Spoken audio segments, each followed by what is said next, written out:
France Culture.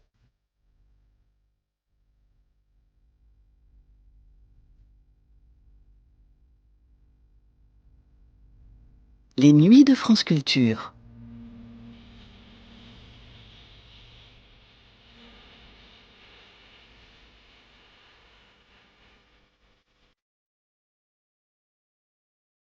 Les nuits de France Culture, une mémoire radiophonique.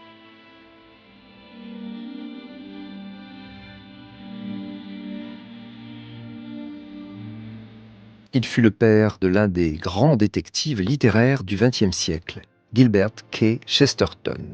Il avait créé, Gilbert K. Chesterton, le père Brown, un prêtre détective, oui, et qui n'apparaît que dans des nouvelles. Le père Brown n'est pas un personnage de roman. Il n'est pas très romanesque non plus. Enfin, il ne passe pas inaperçu pour autant. Il est petit, il a un visage rond, il est timide. Non, il ne passe pas inaperçu parce qu'on finit par le remarquer, parce que ses facultés de déduction sont infinies. Il confond les criminels, mais ne cherche pas à les punir. Ce n'est pas son rôle. Le père Brown, dont l'intégrale des nouvelles a été rassemblée chez Omnibus, ne sera pas le héros de l'émission qui vient. Ce sera son père, son auteur, Gilbert K. Chesterton. Mais à travers la biographie de Chesterton, c'est bien la vie et les enquêtes du père Brown qui transparaissent. Une vie, une œuvre, par Francesca Isidori, première diffusion sur France Culture le 4 mai 2003.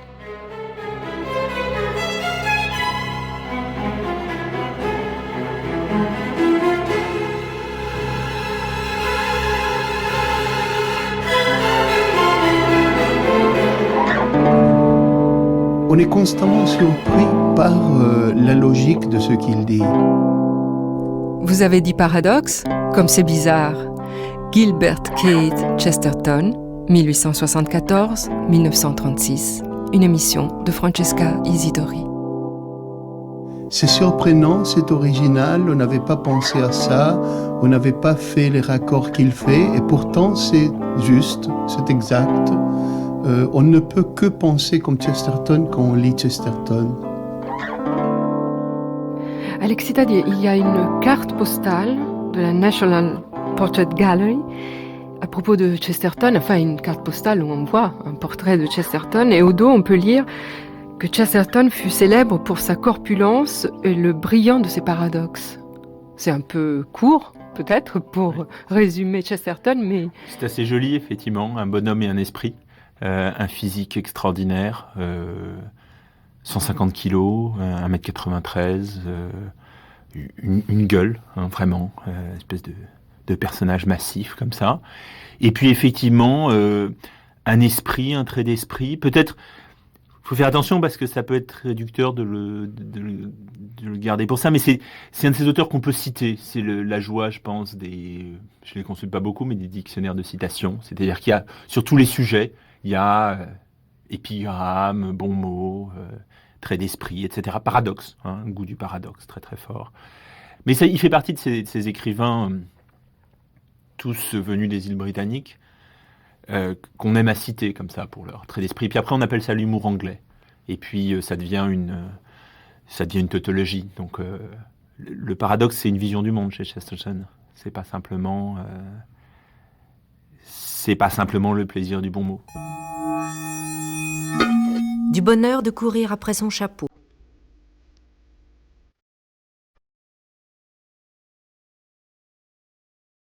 La plupart des désagréments qui font pousser des jurons aux hommes et pleurer les femmes sont en vérité des désagréments du cœur ou de l'imagination, des inventions de l'esprit. Il est courant, par exemple, de trouver désagréable de courir après son chapeau. Pourquoi cela serait-il désagréable à l'esprit pieux et bien ordonné? Non pas simplement parce qu'il s'agit de courir, et que courir est épuisant. Les mêmes personnes courent beaucoup plus vite dans la pratique des jeux et des sports. Les mêmes personnes courent avec beaucoup plus d'enthousiasme derrière une insignifiante petite balle en cuir qu'elles ne le feraient derrière un joli chapeau en soie. Il est d'usage de penser qu'il est humiliant de courir après son chapeau. Et quand les gens disent que c'est humiliant, ils veulent dire comique. C'est incontestablement comique. Mais l'homme est une créature très comique. Un homme qui court après son chapeau est loin d'être aussi ridicule qu'un homme qui court après une épouse. Or, un homme pourrait, s'il prenait bien la chose, courir après son chapeau avec la plus virile des ardeurs et le plus sacré des plaisirs. Il pourrait se prendre pour un joyeux chasseur poursuivant un animal sauvage, car il n'est certainement pas d'animal plus sauvage. En fait, je tends à penser que la chasse au chapeau par journée de grand vent deviendra le sport des classes supérieures. Gentes dames et beaux messieurs se réuniront en altitude par un matin venteux. On leur signalera que les piqueurs ont débusqué un chapeau dans tel ou tel allié, ou quel que soit le terme technique en usage.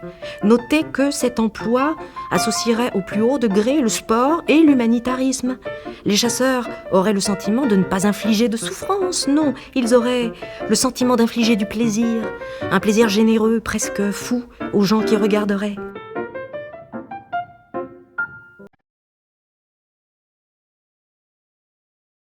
Ouvrir un livre de Chesterton, c'est comme se trouver sur des montagnes russes alors que vous croyez avoir acheté un ticket pour une paisible croisière sur la Tamise. L'esprit retourné, vous vous demanderez ce qui vous attend au prochain tournant d'une page, d'une phrase, d'une idée. De quelle chute fulgurante, à quelle ascension vertigineuse vous serez ballotté. Quelle pichenette de sa main de géant vous fera sauter de façon incongrue, aberrante, inadmissible, fantastique et drôle, d'un bout à l'autre d'un raisonnement, d'une hypothèse. Vous pouvez aussi essayer par vous-même de grimper sur les échafaudages de sa logique comme un intrépide alpiniste.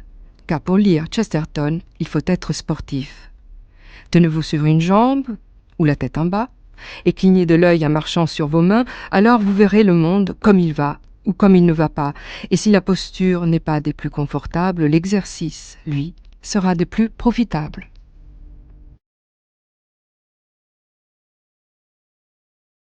C'est intéressant que le personnage Chesterton est devenu, même de son vivant, un personnage de légende. Alberto Manguel. Ce gros monsieur qui se promenait dans Londres avec sa cape et son chapeau et son pince-nez, qui s'assoyait dans les pubs où il commandait par exemple des œufs au plat, et en faisant des grands gestes, ses œufs se perdaient dans les plis de sa cape, et il n'interrompait pas son discours que pour demander un autre plat d'œufs. Ce personnage est devenu à son tour le personnage d'autres romans policiers. John Dickson Carr, par exemple, a pris le personnage de Chesterton comme le héros de ces séries de romans, comme Dr. Fell, qui raisonne et qui aime le paradoxe tel que Chesterton l'aimait, et Sir Henry Merivale, qui est le héros d'une autre série de romans de Dickson Carr sous le pseudonyme de Carter Dickson. Parce que c'est vrai qu'un personnage comme ça, on l'imagine très bien dans une de ses propres histoires. Il a l'air d'inventer un monde d'aventure pour lui-même, parce que finalement, le père Brown, Mr. Pond, les aventuriers du club des métiers bizarres sont tous des incarnations de Chesterton lui-même.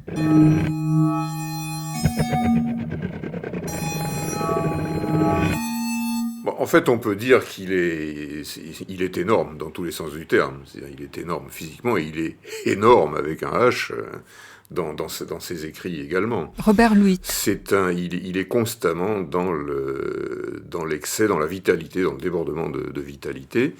Il paraît qu'en 1915, il aurait bien aimé entrer dans la cavalerie, mais qu'aucun cheval ne pouvait porter un homme de son poids. Et alors, détail aussi rapporté par une de ses amies, c'est qu'au moment de sa mort, le cercueil était tellement grand qu'on n'avait pas pu le faire passer par la porte de sa chambre et qu'on avait dû enlever les fenêtres pour le sortir. Donc il y a cet aspect déjà un peu hors norme de Chesterton. C'est simple, prenons sa bibliographie, elle est aussi énorme que lui, puisqu'elle compte 114 titres, auxquels il faut ajouter, en plus ça c'est quand même un chiffre incroyable, 235 préfaces ou introductions, présentations de livres, contributions diverses à des ouvrages. C'est une bibliographie absolument énorme. Donc il a commencé à écrire très tôt dans les journaux, déjà à l'âge de 16 ans, je croyais qu'il a commencé à écrire dans les journaux, alors qu'il était encore étudiant. Et d'ailleurs étudiant le dessin, les beaux-arts, et la littérature à University College à Londres, en second seulement. Sa première formation, il voulait être dessinateur. Mais donc, il a commencé à écrire dans les journaux. Il était, semble-t-il, capable de dicter un article tout en écrivant un autre sur un autre sujet. Voilà. Il faut ajouter aussi que dans la deuxième partie de sa vie, après avoir collaboré à quantité de journaux, après avoir pendant plus de 10 ans écrit un article pour un journal, en tout cas tous les samedis, il a créé son propre hebdomadaire, le J.K.'s Weekly, qu'il remplissait pratiquement à lui tout seul. Il est assez comparable sur ce plan-là.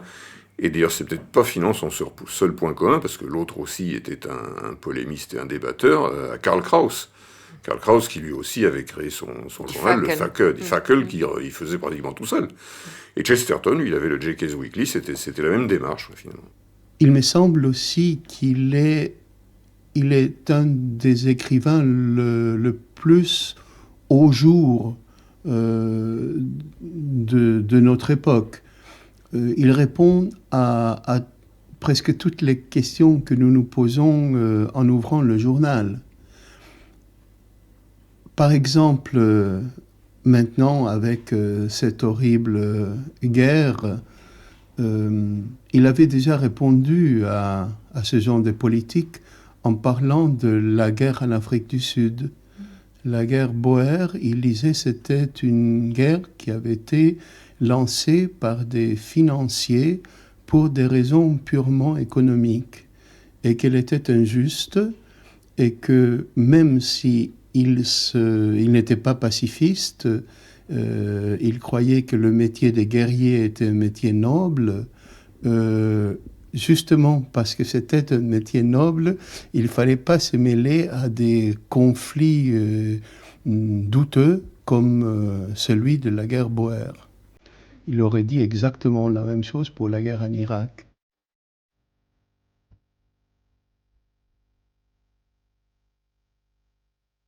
Gabriel Syme n'était pas simplement un policier déguisé en poète, c'était vraiment un poète qui s'était fait détective. Il n'y avait pas trace d'hypocrisie dans sa haine de l'anarchie. Il était un de ceux que la stupéfiante folie de la plupart des révolutionnaires amène à un conservatisme excessif. Ce n'était pas la tradition qui l'y avait amené. Son amour des convenances avait été spontané et soudain. Il tenait pour l'ordre établi par rébellion contre la rébellion. Il sortait d'une famille d'originaux dont les membres les plus anciens avaient toujours eu sur toute chose les notions les plus neuves. L'un de ses oncles avait l'habitude de ne jamais se promener que sans chapeau. Un autre avait essayé, d'ailleurs sans succès, de ne s'habiller que d'un chapeau. Son père était artiste et cultivait son moi, sa mère était férue d'hygiène et de simplicité. Il en résulta que, durant son âge tendre, l'enfant ne connut pas d'autre boisson que ces deux extrêmes, l'absinthe et le cacao. Il en conçut pour l'une et pour l'autre un dégoût salutaire. Plus sa mère prêchait une abstinence ultra-puritaine, plus son père préconisait une licence ultra-païenne, et tandis que l'une imposait chez elle le végétarisme, l'autre n'était pas loin de prendre la défense du cannibalisme.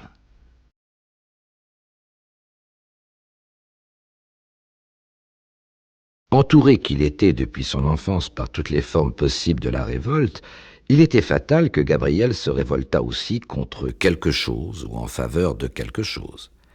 C'est ce qu'il fit en faveur du bon sens ou du sens commun. Mais il avait dans ses veines trop de sang fanatique pour que sa conception du sens commun fût tout à fait sensée. Quand il se promenait sur les quais de la Tamise, mordant amèrement un cigare à bas prix et méditant sur les progrès de l'anarchie, il n'y avait pas d'anarchiste bombe en poche plus sauvage d'aspect que ce solitaire ami de l'ordre. Il se persuadait que le gouvernement, la société, était isolé dans une situation désespérée, au pied du mur. Il ne fallait rien moins que cette situation désespérée pour apitoyer ce Don Quichotte. Alors, Alexis Tadier. cet humour, et comme tous les humours, il est impossible à définir. Il joue effectivement, c'est un jeu avec le langage, c'est un jeu avec le paradoxe, c'est un jeu avec le sens des mots, avec les positions et les regards sur le monde. Mais c'est surtout, je crois, effectivement, quelque chose qui est lié à son rapport au monde. C'est-à-dire que beaucoup des histoires de Chesterton sont des enquêtes par l'imagination. C'est-à-dire que on essaie de comprendre comment marche le monde, comment se présente le monde, comment il fonctionne, non pas par sa description réaliste qui ne rendrait rien, mais justement par l'imagination. Et on s'aperçoit à ce moment-là, si c'est comme ça que l'on procède, qu'on comprend beaucoup mieux le monde qu'on ne le saisirait autrement.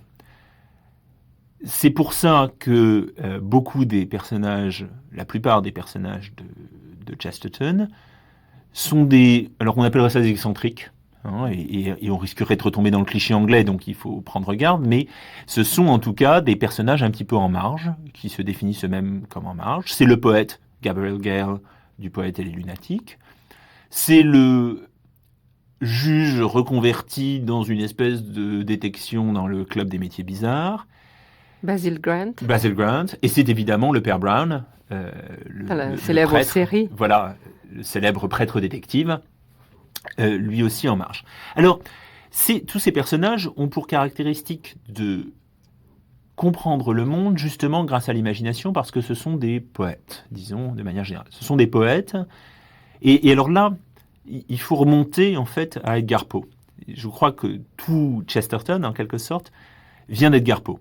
Dans La lettre volée, Dupin explique que pour raisonner convenablement, il faut à la fois être mathématicien et poète. On ne saurait être simplement mathématicien. Et le ministre auquel est confronté Dupin est à la fois mathématicien et poète, et c'est pour ça qu'il est capable de cacher la lettre, et c'est pour ça que Dupin seul est capable de la trouver, alors que les policiers n'en sont pas capables.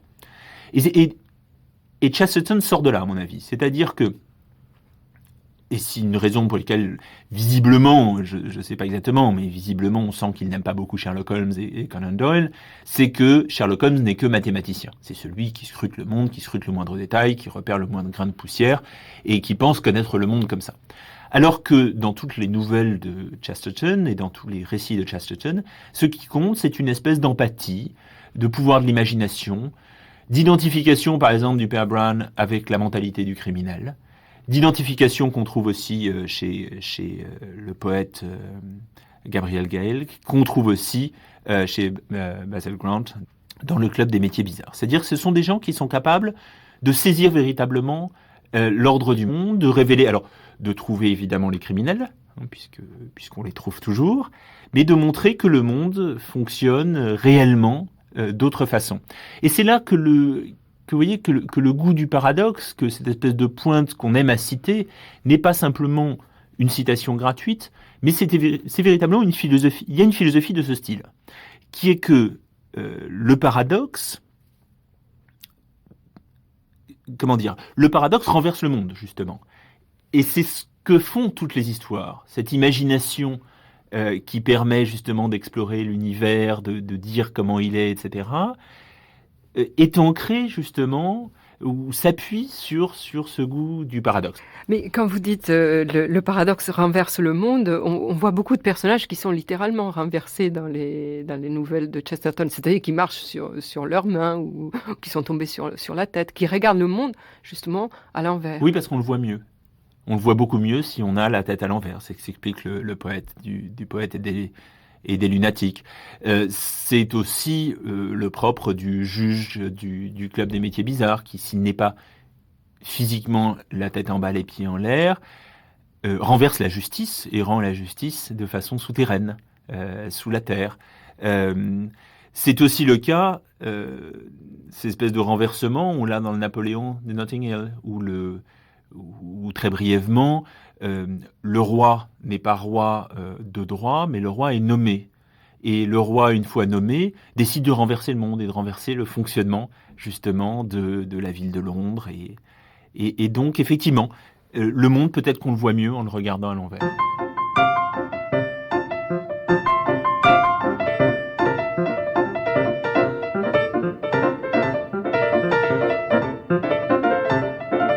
L'homme fit une sorte de saut périlleux et retomba sur ses pieds en riant. Il avait été bel et bien debout sur la tête, ou plutôt sur les mains. « Excusez-moi, dit-il. C'est une attitude qui m'est familière. Un paysagiste a besoin de voir le paysage à l'envers. Il voit alors les choses telles qu'elles le sont en réalité, oui, et c'est aussi vrai en philosophie qu'en art. » Il médita, puis expliqua avec violence. On croit faire une injure aux gens en disant qu'ils ont la tête à l'envers. Mais lorsque les anges descendent la tête vers la terre, nous savons qu'ils viennent du ciel. Ce sont ceux qui viennent des enfers qui ont toujours le nez en l'air. Bien qu'il parlât gaiement, Diana s'approcha de Gale avec une crainte inconsciente qui ne se dissipa même pas lorsqu'il ajouta en baissant la voix « Voulez-vous que je vous dise un secret ?» Au même instant, ils entendirent les premiers grondements du tonnerre au-dessus de leur tête, et sa voix prit dans ce fracas le son d'un chuchotement bruyant. « Le monde est sans dessus-dessous. Nous sommes tous sans dessus-dessous. Nous sommes des mouches rampant sur un plafond, et c'est grâce à la miséricorde divine que nous ne tombons pas. » À ce moment, le crépuscule tout entier fut rempli par la blanche lueur d'un éclair, et elle fut scandalisée de voir que le visage de Gale était empreint de gravité. Elle s'écria avec irritation « Vous dites des choses insensées !» Et au même moment, sa voix se perdit dans les échos précipités du tonnerre qui semblait tout ébranler et répétait maintes et maintes fois le même mot « insensé, insensé, insensé !» Elle avait inconsciemment exprimé en un mot la pire pensée de son esprit. « Nous parlions de Saint-Pierre, dit-il. Vous vous rappelez qu'il fut crucifié la tête en bas ? J'ai souvent imaginé que son humilité a reçu la plus belle récompense, car il mourut en contemplant le beau spectacle de son adolescence. Il vit aussi le paysage dans sa réalité, avec les étoiles pareilles à des fleurs et les nuages pareils à des collines, et tous les hommes dépendant de la miséricorde de Dieu. Moi, je vois d'abord chez Chesterton d'abord un style, une écriture... François Guérif. Comment dire, d'une flamboyance, d'une drôlerie extraordinaire. D'abord, au tout premier abord, un plaisir de lecture absolument extraordinaire. Ce que je trouve très bien chez Chesterton, c'est qu'en fait, dans presque toutes ces histoires policières, c'est pas tellement... il a inventé, j'allais dire, le détective de l'âme, presque. C'est avec le père Brown et d'autres personnages. Ce qui est intéressant, c'est que très souvent, d'ailleurs, dans ces bouquins, je pense c'est le Club des métiers bizarres, où ce sont deux frères qui enquêtent, et déjà toujours le goût du paradoxe chez Chesterton. Qu'est-ce qu'il dit ? La première chose qu'il dit, c'est que dans la résolution d'énigmes policières, les indices matériels n'ont quasiment aucune valeur, ce qui va complètement à contre-courant de Sherlock Holmes, du roman à énigmes, d'Agatha Christie ou de quiconque.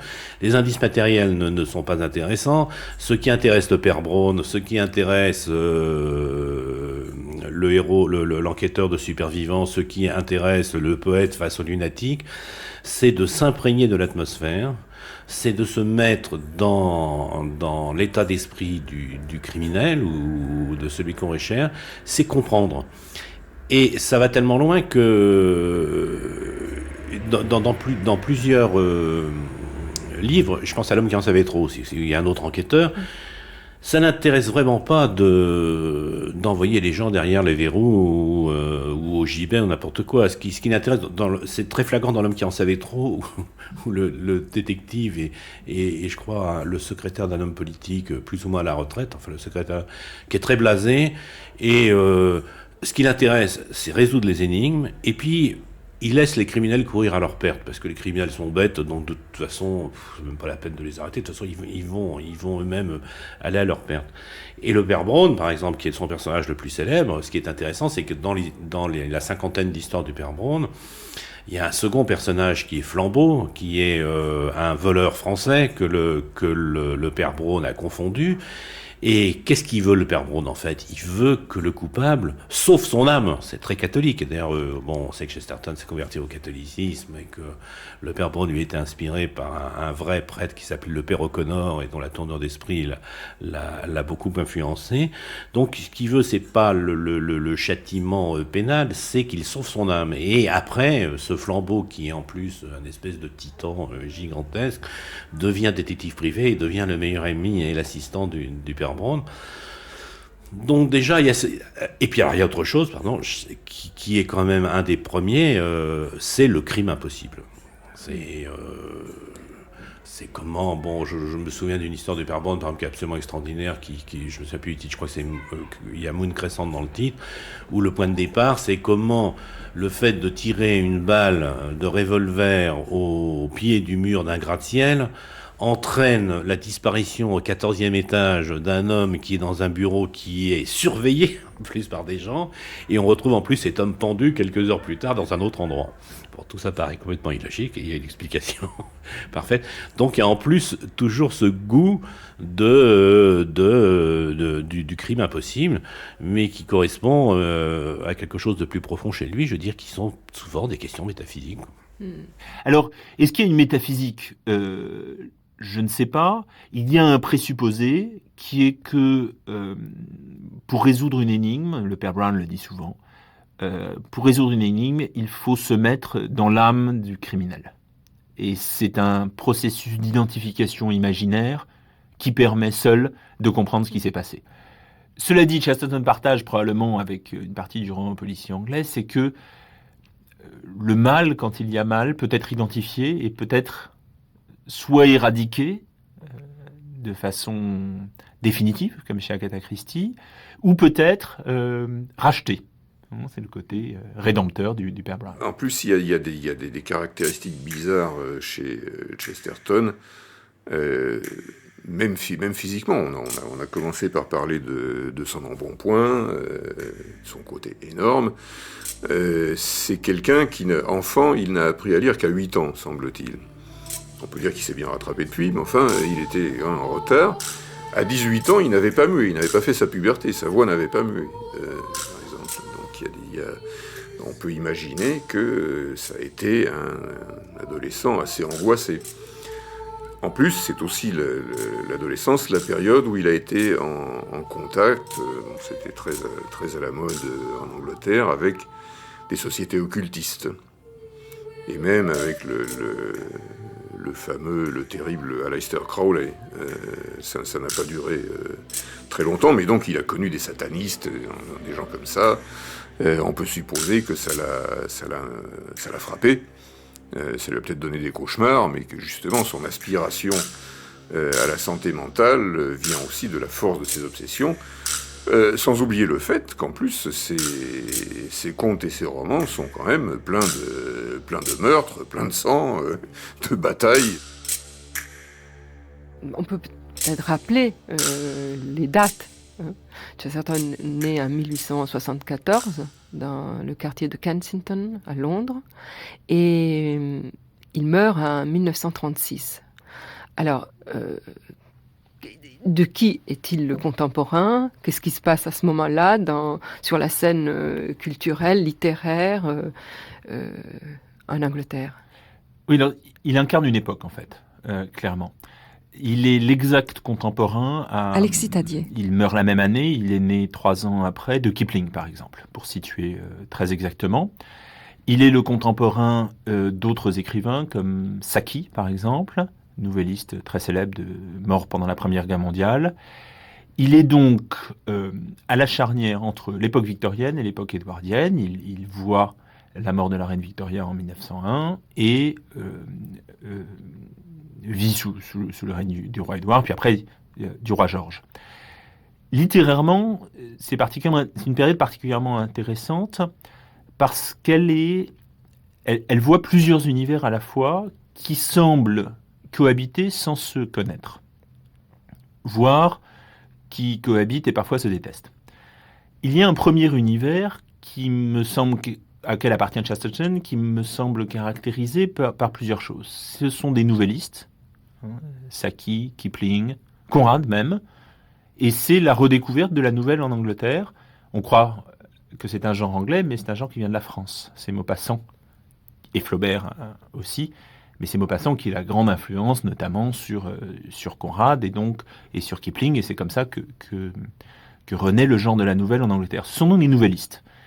D'autre part, ce sont des gens qui cultivent justement ou construisent des univers qui sont à mi-chemin entre le réel et le fantastique, qui sont des univers fondés sur l'exploration de l'imagination. Voire qui poussent l'imagination à son extrême et on aboutit au nonsense. Cher donc alors on est avec des personnages comme Lewis Carroll, Edward Lear,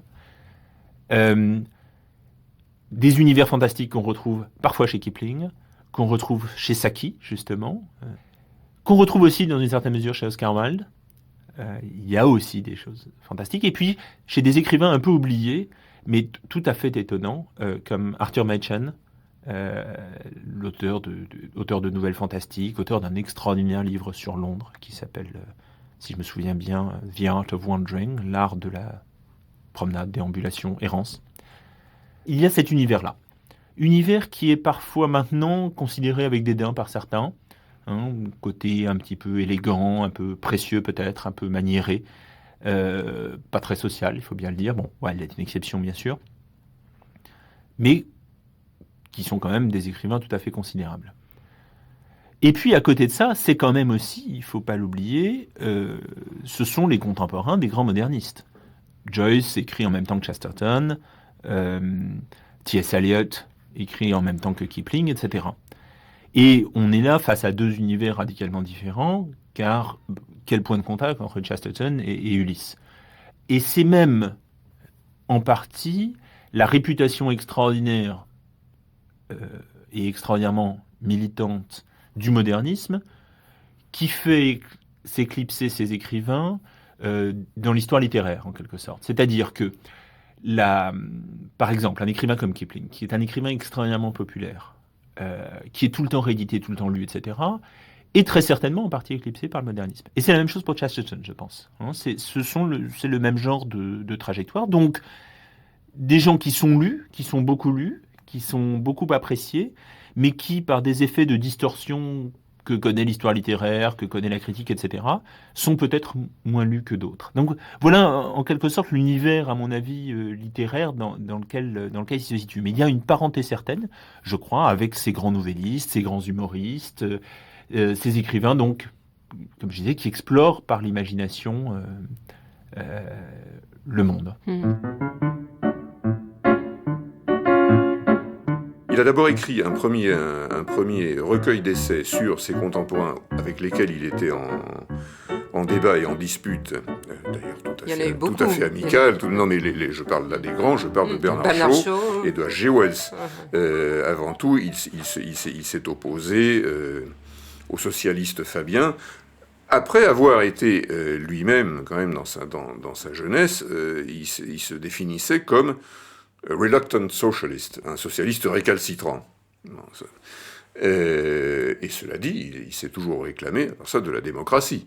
Simplement, il est passé à des positions conservatrices et surtout, il a nourri cette espèce d'utopie alimentée par son catholicisme également, de petites communautés, de fantasmes un peu médiéval, de médiévisme. Il s'est plus ou moins bricolé une philosophie sociale qui s'appelle le distributisme, qui est exposé dans plusieurs écrits, dans ses derniers romans également. Une somme de techniques d'ailleurs relativement socialistes et même communistes, si on veut, de redistribution des terres par parcelles, de façon à ce que tout le monde ait un peu de propriété, mais pas trop, etc. Bon, bref, il reste démocrate, mais il a cette espèce de fantasme médiéval. Un peu de petites communautés, d'artisanat, etc. Bon.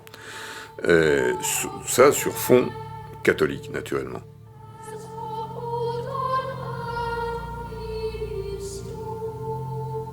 La certitude qu'aucun des attraits du christianisme ne peut réellement entrer en compétition avec son invraisemblance démesurée est si notoire chez Chesterton que ses apologies les plus édifiantes me rappellent toujours l'éloge de la folie ou l'assassinat considéré comme l'un des beaux-arts. Les défenses paradoxales de causes indéfendables requièrent toutefois des auditeurs convaincus de l'absurdité des dites causes. L'assassinat considéré comme l'un des beaux-arts ne plairait nullement à un assassin travailleur et conséquent.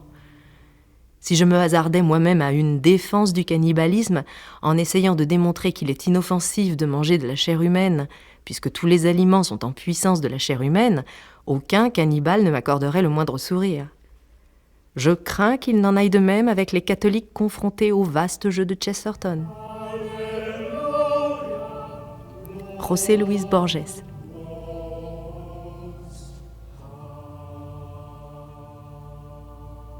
Quand il se dit catholique, il est moins intéressant peut-être en tant qu'écrivain, parce qu'alors il force ses paradoxes, il force son raisonnement pour trouver une façon de défendre le catholicisme. Alberto Manguel. Mais parfois, ça se raccorde parfaitement. Dans un de ses essais les plus intéressants, le plus fort, qui s'appelle « Les 12 hommes », qui est une défense du système du jury en Angleterre, où il dit qu'il est nécessaire d'avoir un jury pris comme ça, au hasard, parmi la population, pour qu'il y ait toujours un œil nouveau qui regarde la cour de justice et qui la voit dans toute son horreur. Parce que Chesterton dit, nous pouvons nous habituer à tout.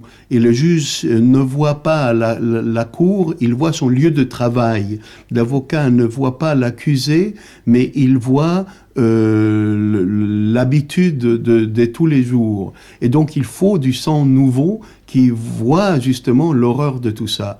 Et c'est pour cela que nous ne devons pas perdre ce système du jury qui consiste à ramasser 12 hommes pour mener leur tâche à bien. Et il finit cet essai en disant c'est comme ça qu'a procédé, si je me souviens bien, le père du christianisme.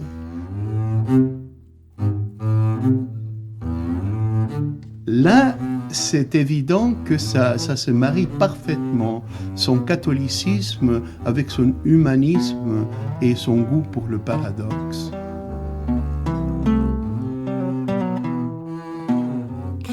Robert Louis, j'aimerais qu'on parle d'un des personnages qui est peut-être le plus célèbre, le plus connu de Chesterton, qui est Father Brown, le père Brown, auquel il a consacré 5 recueils. Il a commencé, enfin, ce détective en soutane, ce prêtre détective, apparaît, je crois, en 1910-11. Oui, 1911, le premier. Voilà, le premier. The Innocence of Father Brown. Et puis jusqu'en 1935, je crois, le dernier recueil. Je ne sais plus quand est le dernier, mais oui, ils sont très espacés, c'est dans les dernières années de sa vie, effectivement. Il choisit un prêtre, le père Brown, qui est tout à fait un personnage tout à fait quelconque. Pas impressionnant, c'est un petit curé de province qui n'a pas l'air qui ressemble pas à grand chose. On est loin de la flamboyance de Sherlock Holmes.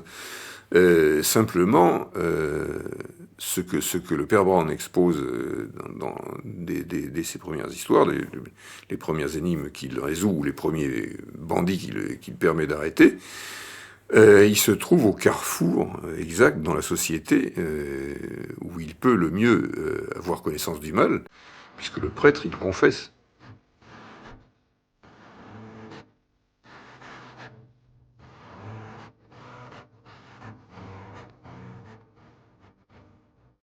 Le père Brown rentrait chez lui en sortant de la messe par un matin blanc et inquiétant. Le brouillard se levait lentement, c'était l'un de ces matins où l'élément lumière apparaît comme quelque chose de mystérieux et de nouveau. Les arbres dispersés jaillissaient peu à peu de la vapeur, comme s'ils avaient été dessinés d'abord à la craie grise et ensuite au fusain. À des intervalles plus grands apparaissaient les maisons sur la lisière irrégulière des faubourgs. Leurs contours se distinguaient de plus en plus nettement, et le père Brown finit par en reconnaître quelques-unes où il avait des amis, et beaucoup d'autres dont il connaissait les propriétaires de nom. Mais les fenêtres et les portes étaient toutes closes. Les habitants de ce monde n'étaient pas encore levés, et encore moins sortis à cette heure matinale. Comme il passait tout près d'une jolie villa avec une véranda et un grand jardin bien entretenu, il entendit un bruit qui le fit s'arrêter presque involontairement. C'était le bruit reconnaissable entre tous d'une détonation de pistolet, de carabine ou d'un autre genre d'arme à feu. Ce n'était pas cela qui l'intriguait le plus. Le premier bruit, très net, fut immédiatement suivi par d'autres plus faibles, environ 6. Il supposa que c'était l'écho, mais ce qui était étrange, c'est que l'écho n'était pas du tout pareil au premier bruit. Cela ne lui rappelait rien de connu. Les 3 bruits qui s'en rapprochaient le plus étaient celui d'une bouteille d'eau gazeuse qu'on ouvre, un des nombreux bruits que peut faire un animal, et le bruit que fait une personne qui se retient de rire. Mais toutes ces suppositions ne semblaient pas très sensées.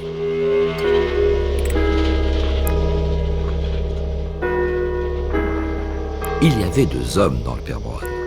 Il y avait l'homme d'action, aussi modeste qu'une violette et aussi ponctuel qu'une horloge, qui allait son petit bonhomme de chemin sans rien rêver de mieux. Il y avait aussi l'homme de réflexion, qui était bien plus simple, mais beaucoup plus fort, et que rien ne pouvait arrêter, et dont la pensée était toujours libre dans le seul sens intelligent du mot. Malgré lui, il se posait, même sans s'en rendre compte, toutes les questions qu'il y avait à poser, et répondait chaque fois qu'il trouvait la réponse. Tout cela se faisait comme on respire ou comme on marche. Mais jamais il ne cherchait à agir en dehors du cercle de son devoir. Dans le cas présent, les 2 attitudes étaient mises à l'épreuve. Il voulait justement reprendre sa marche dans la clarté du matin en se disant que ce n'était pas son affaire, mais instinctivement il bâtissait et rejetait 20 théories au sujet de ces bruits étranges. Puis la ligne grise du ciel devint argentée, et dans cette lumière plus crue, il se rendit compte que c'était là la maison appartenant à un major anglo-indien du nom de Putnam, et que ce major avait un cuisinier indigène faisant partie de sa paroisse. Il se rappela aussi que des coups de feu sont quelquefois choses sérieuses, accompagnées de conséquences regardant légitimement un prêtre. Il revint sur ses pas, passa la grille du jardin et s'avança vers l'entrée de la maison. Il y a un désordre, le crime amène un désordre dans la société, et quand on dit que le roman d'énigmes est rassurant par rapport au roman noir, c'est que c'est vrai que normalement, à la fin, quand le criminel est arrêté, le désordre est réparé. Or, ce qui fait le modernisme, je trouve, de Chesterton... François Guérif. Ce qui lui est important, c'est de comprendre pourquoi ce désordre est arrivé, mais le châtiment n'intéresse pas. Ce n'est pas le but de tout ce qui fait courir d'ailleurs littéralement, parce qu'il y a souvent aussi des scènes de poursuite. Ah oui, tout à fait. C'est un personnage, qui trotte toujours, on le voit très bien. Il avait été incarné à l'écran par... ah oui, est-ce que vous... Oui, oui, dans un film de Robert Hammer qui est célèbre pour avoir réalisé Noblesse oblige, mais qui a réalisé d'ailleurs, comme chez pas mal de gens, finalement le film le plus célèbre occulte le reste de la carrière et qui a fait des choses intéressantes. Et il a fait une adaptation qui s'appelait en français, le film s'appelle Father Brown, et là en français je crois que c'est Détective du bon Dieu, il avait appelé ça. C'était Alec Guinness qui jouait le rôle. C'est un film assez léger, mais je dois dire que je trouve qu'Alec Guinness était assez bien dans le rôle. Alors il y avait ce côté, en tous les cas chez les Guinness, il y avait ce côté myope, grands yeux, le côté en effet d'avoir l'impression de quelqu'un toujours en marche, en train de trottiner comme ça, avec son grand parapluie. C'est très vrai cette histoire de la course. C'est un petit peu, et c'est le lecteur évidemment qui est en train de courir aussi derrière. Il y a un mélange de petits poussets, etc. dans ces récits, dans ces contes, dans ces nouvelles. Il y a par exemple une nouvelle du Père Brown, dont j'oublie les titres parce qu'il y en a trop. Beaucoup, oui. Et puis ça permettra aux auditeurs éventuellement de les chercher par eux-mêmes. Il y a une nouvelle assez belle où on cherche dans Londres un criminel et il a de l'avance sur la police, il a de l'avance sur les gens qui le pourchassent. Ce criminel est déguisé en prêtre et est accompagné d'un autre prêtre. Et en fait, ces 2 prêtres parcourent Londres et dans chaque endroit où ils passent, ils laissent une espèce de trace, de signe, un carreau cassé, etc. Ce qui fait que les gens qui suivent après peuvent les pister et les retrouver. Et évidemment, l'un des deux prêtres est le criminel et l'autre est le père Brown. Et le père Brown a laissé justement ces signes derrière pour que les poursuivants puissent les rattraper et puissent éventuellement capturer le criminel. Sauf qu'évidemment, dans l'histoire du père Brown, l'idée n'est pas de capturer, mais de réformer.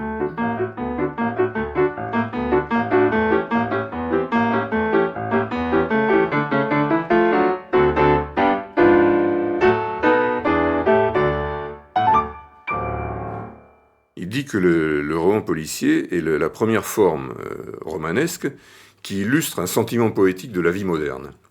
Il dit c'est l'Iliade de la grande ville. C'est un genre qui est lié à la ville, et donc il en exprime la poésie. Il oppose la nature et la ville. Il dit que la nature est un chaos de forces inconscientes, la ville un chaos de forces conscientes.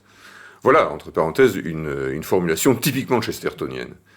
Et pour lui, le détective est l'héritier des chevaliers errants. Ce qui finalement, il écrit ça en 1901, mais je veux dire, on peut sauter à Philippe Marlowe, à Chandler, le détective privé. Tout le romantisme du détective privé, c'est en effet, depuis des tas de gens, on en parlait comme une sorte de chevalier défendant des valeurs dans une société corrompue. Tout ça, Chesterton l'a dit en 1901.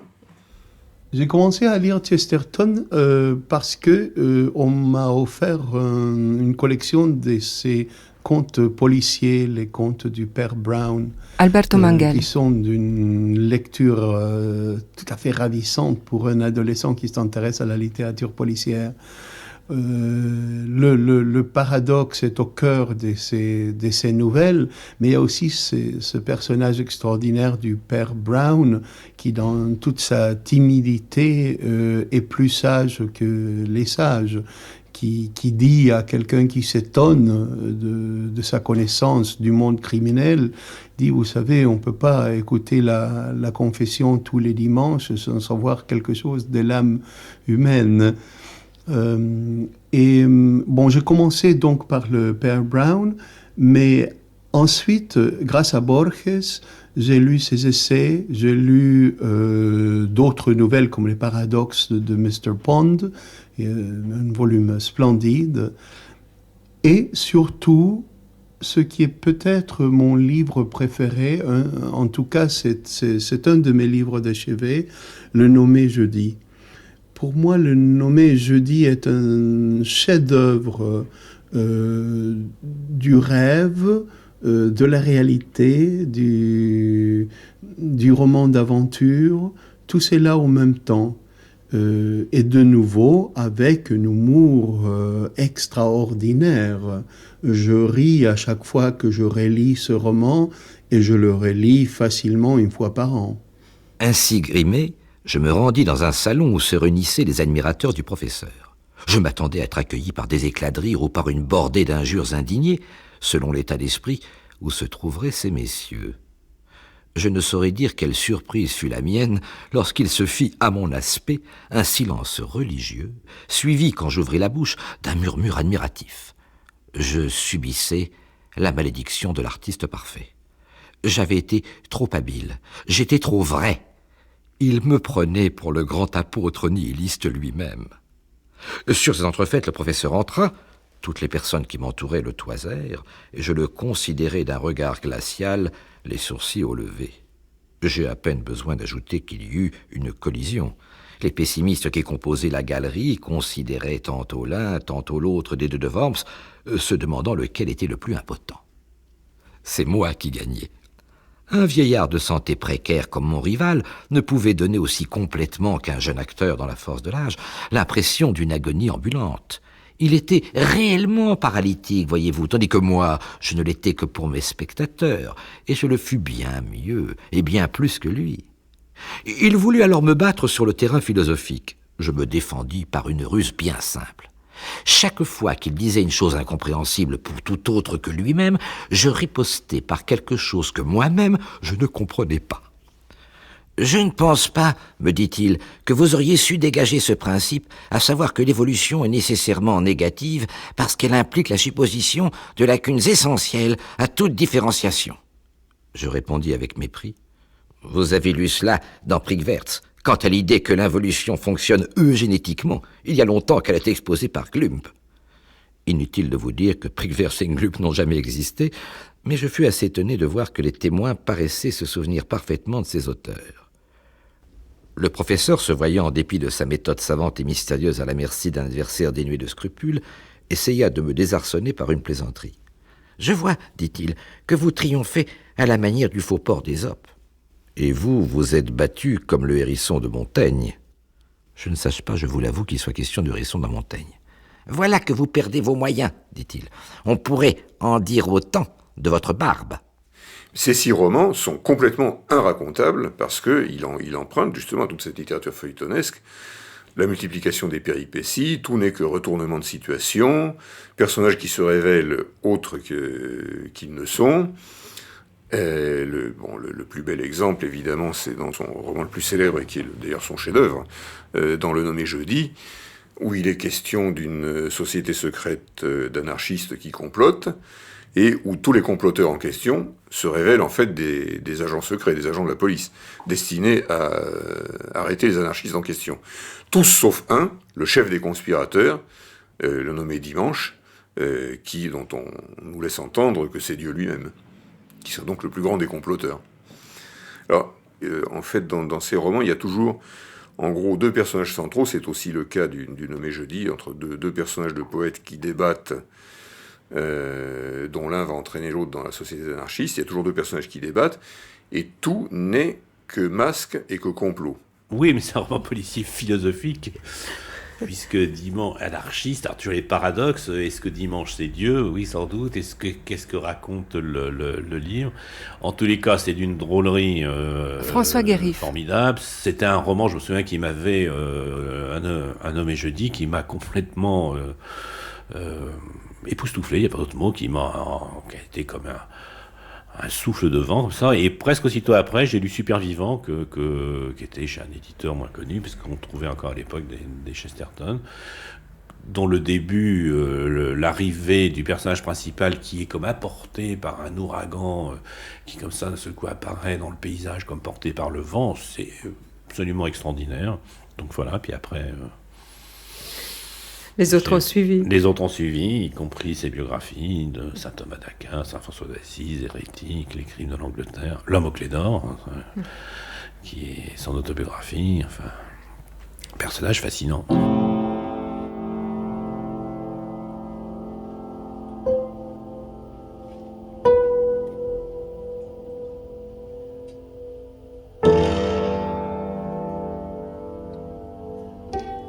Chesterton se disait surtout journaliste ou écrivain à la pige.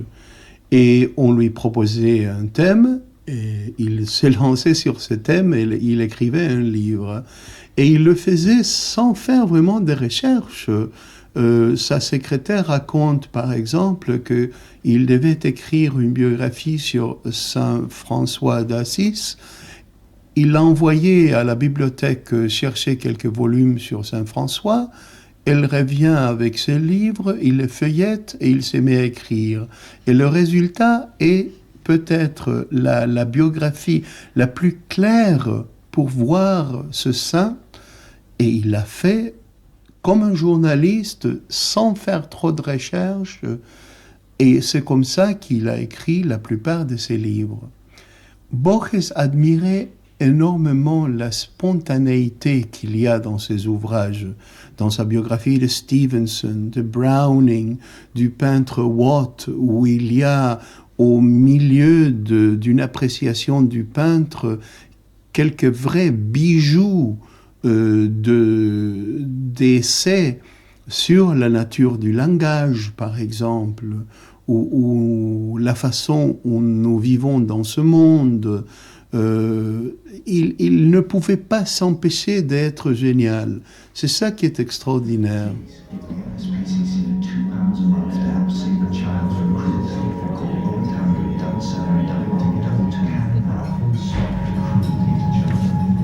C'est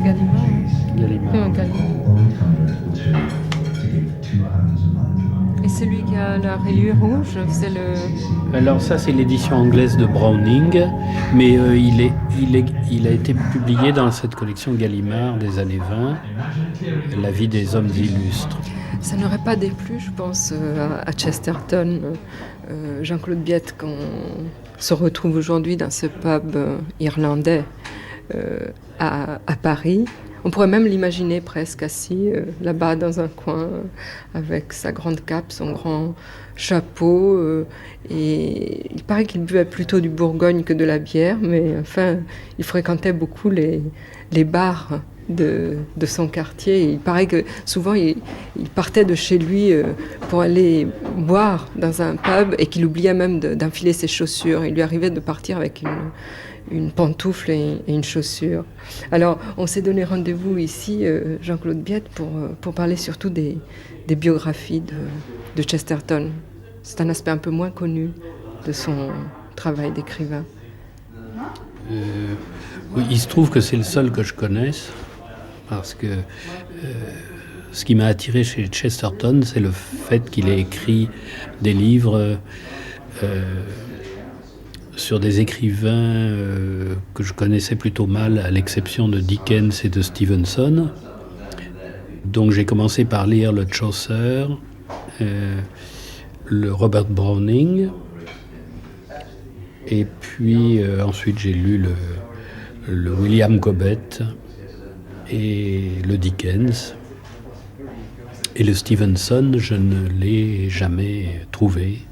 Je crois qu'il n'a pas été traduit en français et je ne l'ai pas trouvé en anglais. Pour moi, la figure d'écrivain de Chesterton commence dans ma mémoire par ces livres-là, par ces portraits qu'il a fait des écrivains anglais ou écossais, pour le cas de Stevenson. Et donc, ce sont ces romans-là, parce que ce sont des sortes de romans de la découverte personnelle de Chesterton en face de ses écrivains, et c'est la recherche de comment leurs livres rendent compte de l'expérience humaine, parce que c'est une chose fondamentale pour Chesterton.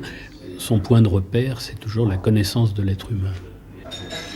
Je retrouve un peu quelque chose qui n'est pas du tout dans la critique française, par exemple, littéraire. Bon, peut-être chez Valérie Larbaud, mais un mode d'approche dans lequel on ne craint pas les paradoxes, d'une part, et d'autre part, on ne cherche pas à continuer une tradition de connaissance sur un écrivain, mais Chesterton, en fait, se pose je crois, des questions de romancier, à savoir comment l'œuvre d'un écrivain prend sa source dans des questions que l'écrivain se pose dans sa propre vie, en tant qu'écrivain et en tant qu'être humain dans une certaine société, dans une certaine époque. Les deux sont toujours liés pour lui. Et j'ai l'impression aussi que chaque construction que fait Chesterton d'un écrivain a finalement une visée morale. Alors, je crois que Dickens, par exemple, était sans doute un des modèles de Chesterton. Enfin, parmi les écrivains qu'il a aimé, admiré, je crois que Dickens, il a une place particulière. Dans un autre livre qui est sur la littérature de l'époque victorienne, il parle de Dickens en disant « L'émergence de Dickens ressemble à la montée d'une foule innombrable. Dickens était une foule et une foule en révolte. » C'est ce dont il parle aussi chez Chaucer, en qui il voit un écrivain plus complet et plus équilibré que Shakespeare. Il compare souvent Chaucer et Shakespeare. Et Chaucer qui est antérieur, évidemment, il voit en lui une sorte d'univers plus heureux et plus préoccupé du peuple, justement, que Shakespeare.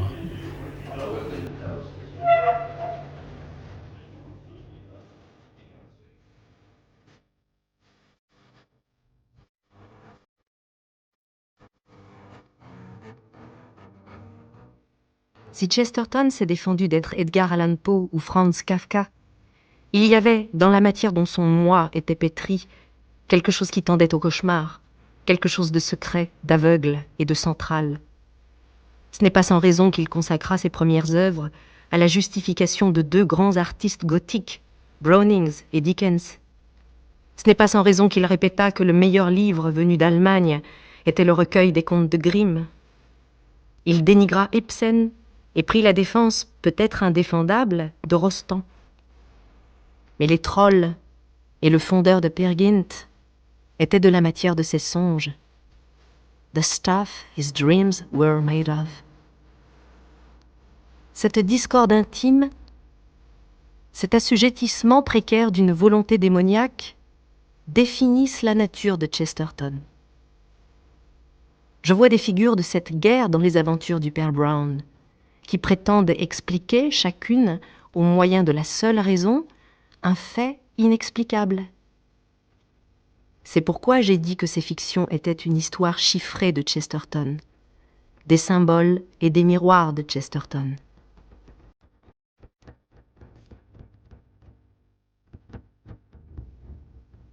José Luis Borges.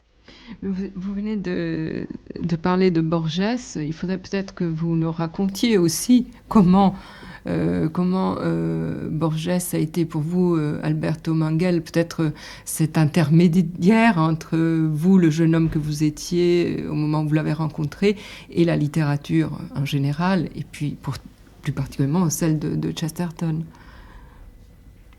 Moi, adolescent, je travaillais dans une librairie anglo-allemande et Borges venait acheter ses livres là-bas. Et un jour, il m'a demandé si je pouvais venir lui faire la lecture parce qu'il était aveugle, sa mère se fatiguait et il avait besoin de gens qui venaient lui faire la lecture. Donc j'ai commencé et pendant 2-3 ans, je lui ai fait la lecture plusieurs fois par semaine. Et c'était lui qui choisissait les textes, ce n'était jamais moi qui les proposais, et c'était lui qui menait le rythme de cette lecture. Il m'arrêtait avec des commentaires, il passait d'un texte à un autre, tout cela parce que il était en train d'écrire de la prose de nouveau, et il avait besoin de voir certaines techniques, certaines façons d'écrire. Parmi ces modèles était Chesterton.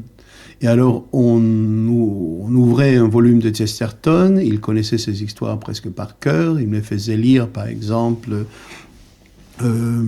les paradoxes de Mr. Pond ou les clubs des métiers bizarres. Et il m'arrêtait tout de suite, après 2-3 lignes, parce qu'il voulait que je fasse attention à une certaine façon de dire les choses. Borges admirait chez Chesterton surtout l'emploi du paradoxe. Le paradoxe peut surprendre, mais n'est pas toujours juste. On peut faire un paradoxe sur n'importe quoi. D'ailleurs, Borges signalait que dans Alice au pays des merveilles, la duchesse fait constamment des paradoxalismes qui ne riment à rien, en disant que cette montagne ressemble à une vallée, ou ce soleil est si clair qu'il fait nuit. Finalement, Alice lui signale que ça n'a aucun sens. Chez Chesterton, ce n'était pas ça. Quand il fait un paradoxe, c'est un paradoxe plein d'essence.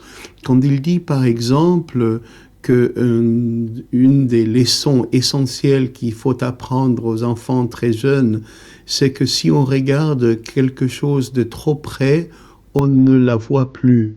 C'est d'une vérité étonnante, surtout à cette époque des spécialistes.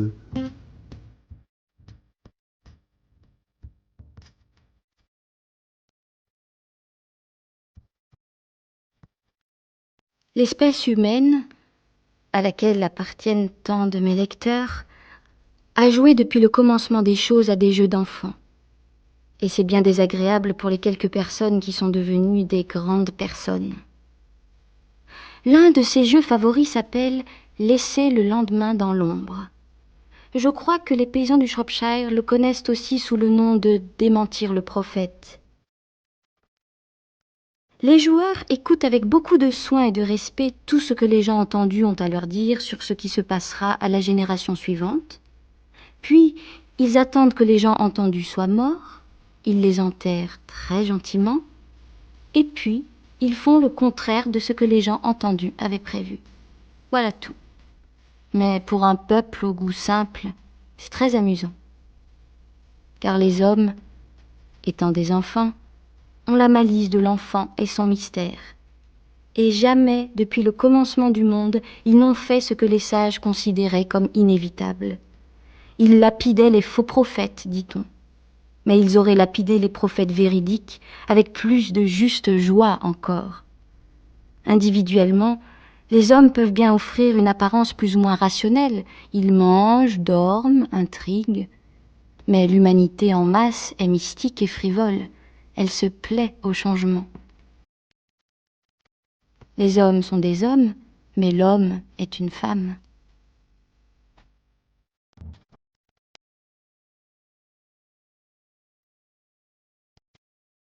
Don Quichotte des causes incongrues, persuadé que pour améliorer le monde, il faut commencer par l'aimer, Chesterton se fait le défenseur, dans le livre du même titre, des bergères en porcelaine et des squelettes, du non-sens et des planètes, des vœux imprudents et des romans terrifiants, Robert Louis.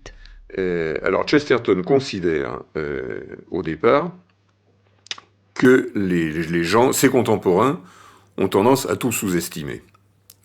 Il expose ça dans la préface du Défenseur. On sous-estime son environnement, on sous-estime sa société, on se sous-estime soi-même, on sous-estime l'homme.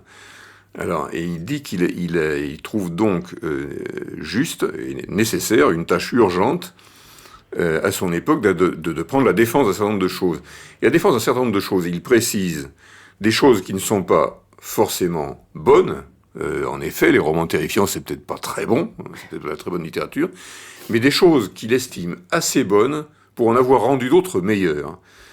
Alors, il prend un exemple, il dit, si on prend un couteau qui est pas très bon, c'est peut-être pas un très bon couteau, mais c'est quand même un couteau. Donc il peut servir à couper les choses qu'on a besoin de couper, et il faut pas trop cracher dessus, en somme. Et donc il y a des choses comme ça qui, en littérature ou dans d'autres domaines, ont fait la courte échelle à d'autres, peut-être. Voilà. Alors, les romans terrifiants, les romans terrifiants, ça a servi à ouvrir l'imagination de beaucoup de gamins, de beaucoup d'enfants. Et à son époque, évidemment, à l'époque de Chesterton, les Penny Dreadfuls, les romans de Katsu, sont attaqués non seulement parce que la bonne société pense que c'est de la mauvaise littérature, mais parce qu'elle pense que c'est une littérature immorale, des histoires de bandits, de pirates, présentant le crime sous un jour favorable, etc. Et Chesterton dit, en somme, ces romans-là sont peut-être pas très bons, mais ils font exactement ce que fait Walter Scott dans Rob Roy, et des gens comme ça. Donc pourquoi s'en prendre à ces romans-là, sinon au nom d'une espèce de système de classe littéraire. Et alors c'est là son principal argument. Une autre des défenses qu'il fait, c'est une défense de la farce. Et il disait que n'importe quel genre peut être considéré comme méprisable à partir du moment où on a décidé de le mépriser. Et il imagine par exemple que si on avait décidé que la tragédie n'était pas un genre noble, il imagine un critique disant à l'époque de Shakespeare « Monsieur Shakespeare est assez doué pour écrire autre chose et mieux que des tragédies. » Ça n'est pas quelqu'un qui expérimente. Il n'est pas à l'avant-garde, il ne cherche pas. On disait tout à l'heure qu'il n'était pas un moderniste, et peut-être c'est le genre de gens d'ailleurs que détestaient les modernistes. Mais c'est une langue qui, du coup, pour être très honnête, n'a pas pris une ride. Alexis Tadier. La simplicité de l'expression, la clarté dans le propos, chaque mot est à sa place. Et ça, c'est demander aussi, qui veut cultiver le paradoxe élégant, doit aussi être capable de placer les mots exactement au même endroit et d'en toujours saisir le sens. Donc c'est comme ça que je définirais son style. C'est justement cette espèce de limpidité, et qui fait que c'est cette limpidité qui fait que l'on peut justement parvenir à percer les mystères du monde. Qu'on peut à la fois rendre compte de son apparence, et puis en dévoiler derrière quelques ressorts, etc. Et donc, je crois que c'est ça qui est intéressant, ou qui reste intéressant chez Chesterton, c'est qu'il y a une cohérence totale entre des choix stylistiques, une forme poétique, une vision imaginaire du monde. Je crois que c'est ça qui fait que... Et donc, on est bien loin du bon sens ou du conservatisme de Chesterton. C'est ça qui est intéressant. C'est cette espèce de... Justement, c'est ce conteur qui vous tient captif et qui vous emmène par l'imagination explorer le monde. Le Club des métiers bizarres siège dans un énorme édifice caché comme un fossile dans une puissante falaise de fossiles. La nature de cette société, comme nous le découvrîmes par la suite, peut facilement se résumer en quelques mots. C'est un club excentrique et bohème. La seule condition exigée pour en faire partie consiste en ceci, que le candidat doit avoir inventé la profession qui le fait vivre et que cette profession doit être entièrement nouvelle. La définition exacte de cette exigence tient en deux règles principales. Premièrement, il ne faut pas que ce soit une simple application ou variante d'un métier déjà existant. Ainsi, par exemple, le club n'accepterait pas comme membre un agent d'assurance simplement parce qu'au lieu d'assurer le mobilier des gens contre l'incendie, il assurerait, mettons, leurs culottes contre les morsures d'un chien enragé. Le principe est le même, comme le dit avec esprit et finesse Sir Bradcock Burnaby Bradcock dans le discours extraordinairement éloquent et élevé qu'il adressa aux membres du club lorsqu'on agita la question dans l'affaire Stormy Smith. Deuxièmement, cette profession doit être une véritable source de revenus commerciaux, le gagne-pain de son inventeur. Ainsi, le club n'admettrait pas comme membre un individu simplement parce qu'il lui plairait de passer ses journées à ramasser des boîtes à sardines vides, à moins qu'il ne réussisse par ce moyen à gagner un argent fou. Le professeur Chick le démontra fort clairement. Et lorsqu'on se rappelle la nouvelle profession du professeur Chick, on ne sait trop si l'on doit rire ou pleurer. La découverte de ce club étrange fut pour moi prodigieusement réconfortante. Réaliser qu'il existait sur Terre 10 métiers nouveaux, c'était comme de contempler le premier bateau ou la première charrue. Cela faisait sentir ce qu'on devrait toujours sentir, que nous sommes encore aux premiers âges du monde.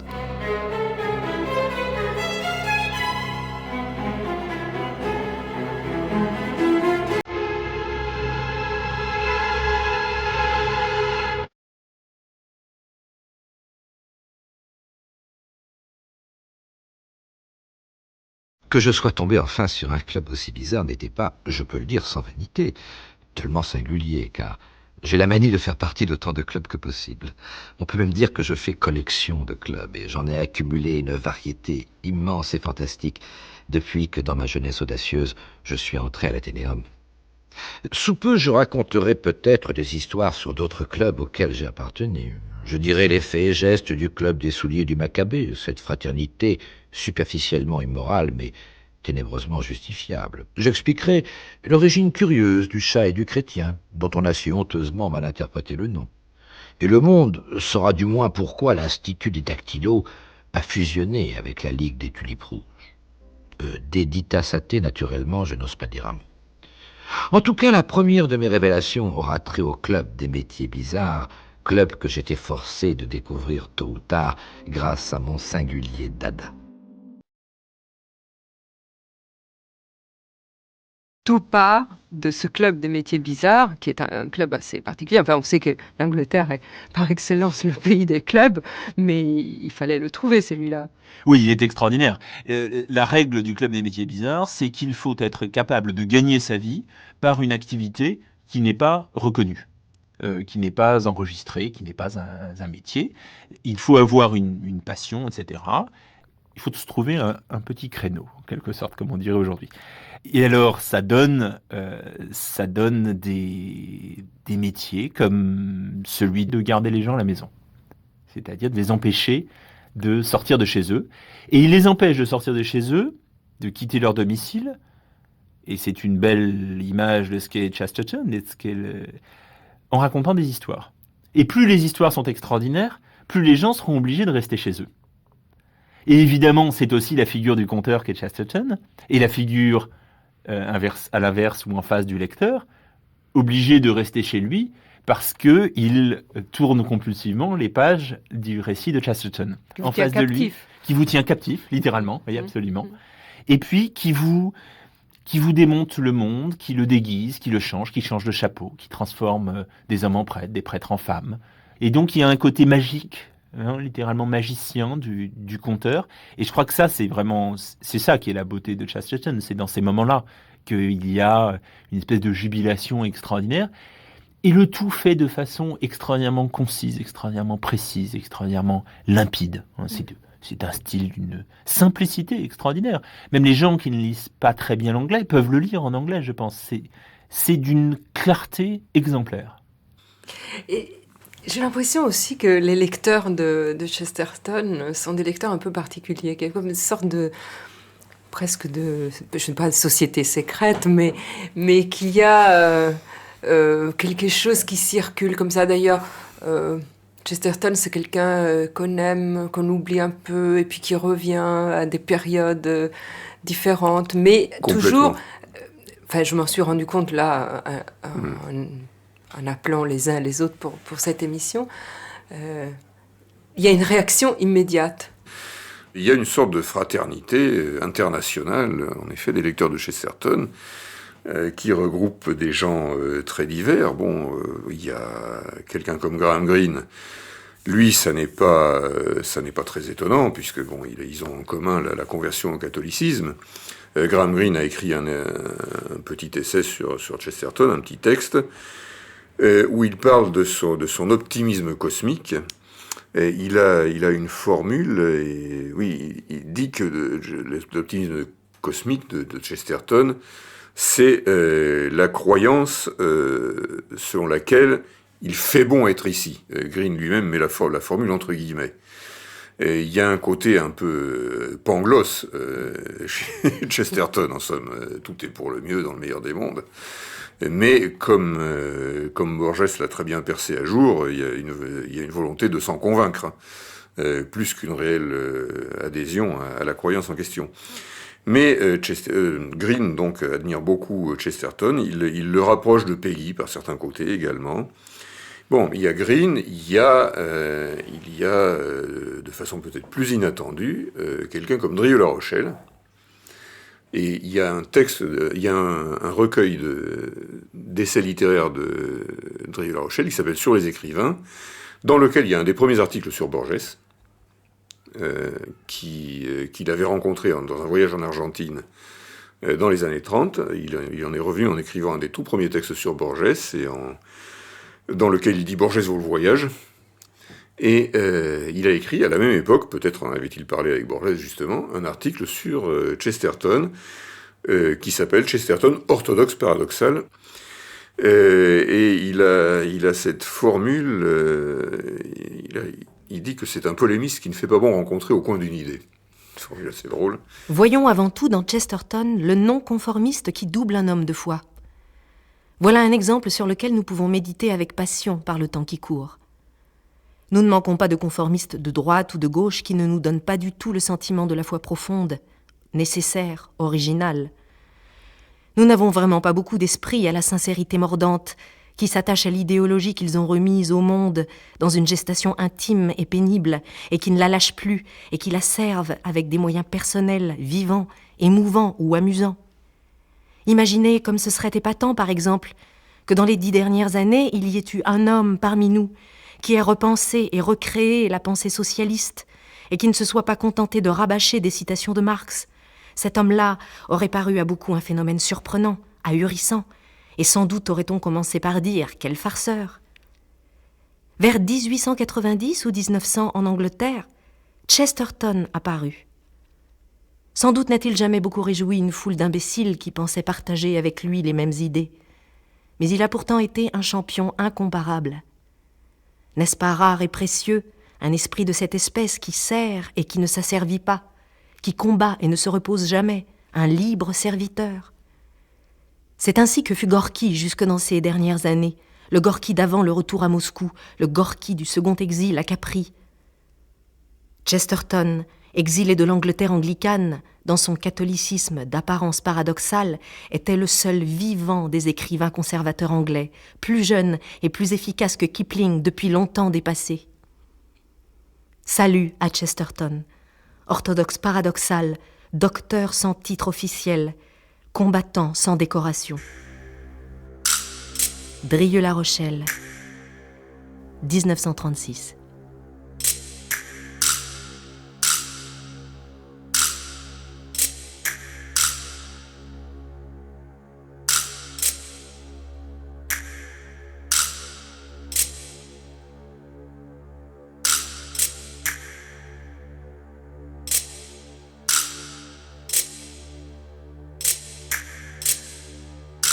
Albert Thomas Engel, en repensant à Borges, j'étais frappée parce que Borges, il met beaucoup l'accent sur ce qu'il appelle la matière même dont est pétri l'homme Chesterton, et il met beaucoup l'accent sur quelque chose qui serait secret, aveugle, une sorte de discorde intime.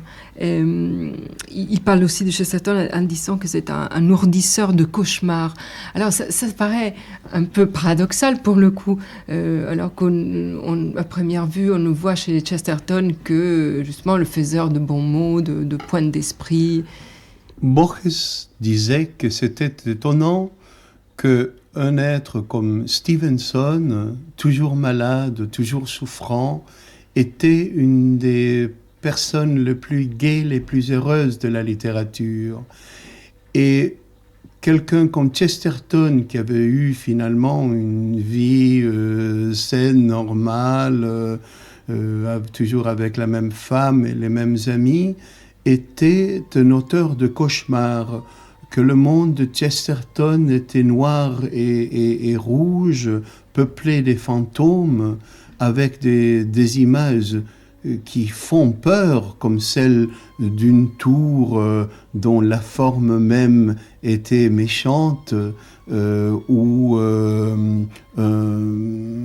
parler par exemple de la nuit comme une créature aux 1000 yeux, parler de Londres comme un labyrinthe dans lequel on finit toujours par se perdre, et inventer des cauchemars même dans les histoires les plus rationnelles.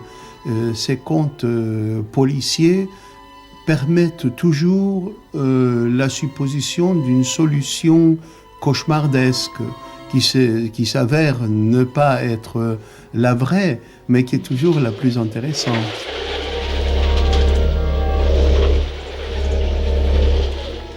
Tout, à cette époque, était mécanique et automatique. Tout, et particulièrement les employés du ministère. Tous, ils se trouvaient régulièrement, à l'heure dite, à leur poste. 3 de ces employés allaient en ville ensemble.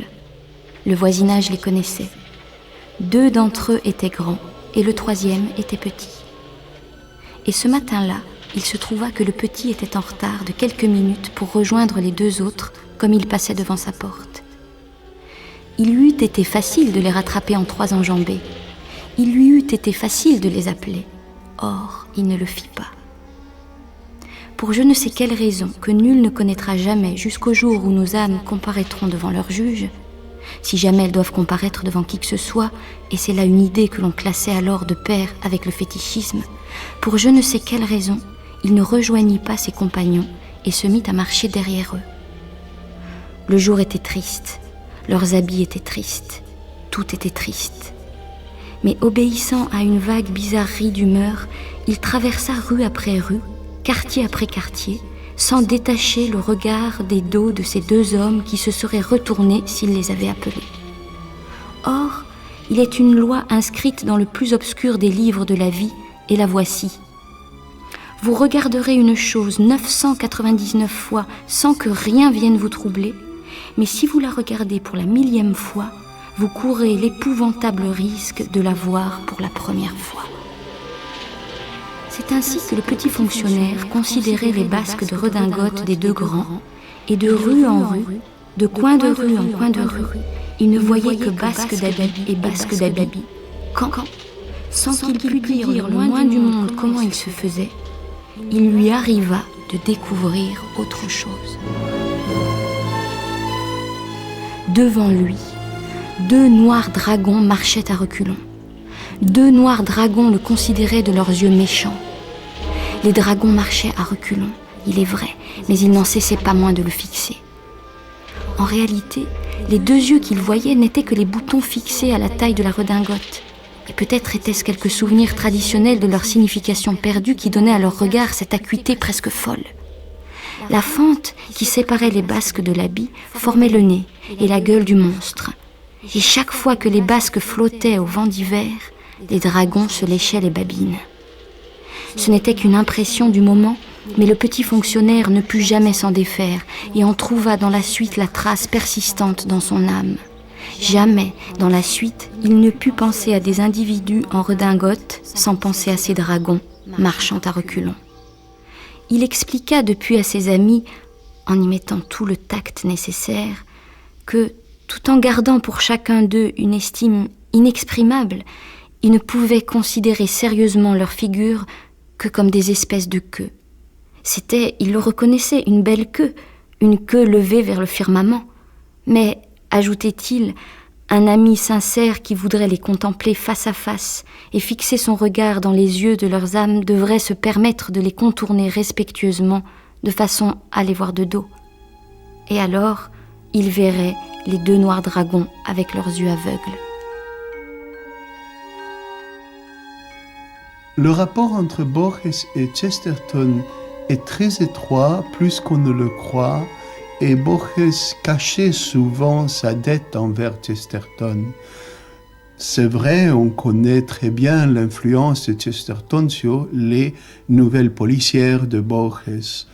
Dans La mort et la boussole ou dans l'approximation al Motassim, il y a certainement la voix de Chesterton, mais aussi dans d'autres textes où le rapport est moins connu. Il y a un texte de Borges qui s'appelle La trame. C'est un texte qui tient dans 2 paragraphes. Le premier paragraphe dit que Jules César est assassiné au pied du Capitole et qu'en levant les yeux, il voit le visage de son neveu ou peut-être son beau-fils et il lance les mots célèbres « et tout brute » et que Shakespeare et Quevedo recueillent ces mots pathétiques. Le deuxième paragraphe raconte qu'un gaucho est assassiné par d'autres gauchos et en levant les yeux, voit parmi les assassins son beau-fils. Et il dit, et Borges dit ces mots, il faut les dire, on ne peut pas les lire, Peroche, il meurt et il ne sait pas qu'il meurt pour répéter une histoire. Mais alors, je voulais traduire ce texte en anglais. Et je m'étais heurté à la difficulté du Peroche qui, bon, en français, on dirait ça comme ça alors, ou quelque chose de ce genre. Eh bien, je tombe sur un texte de Chesterton caché dans l'histoire de l'Angleterre, où à la fin d'un paragraphe, Chesterton dit « C'est comme si César, en levant les yeux, voyait Brutus et lui disait « Toi ici ?» C'est ça la traduction que Borges à son tour a traduit en espagnol comme Peroche. Très belle histoire. Oui. Avec Jean-Claude Biette, François Guérif, Robert Louit, Alberto Manguel, Alexis Tadier.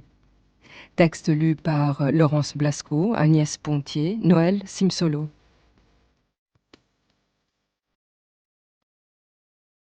Enregistrement et mixage, Marie-Dominique Bougot, Carole Sans-Devoir, Jean-Louis Deloncle. Une vie, une œuvre, Gilbert Keith Chesterton, une émission de Francesca Isidori et Jean-Claude Loiseau. Cette émission a été diffusée pour la première fois sur France Culture le 4 mai 2003. Toutes les nouvelles de Chesterton ayant le père Brown pour héros ont été publiées chez Omnibus.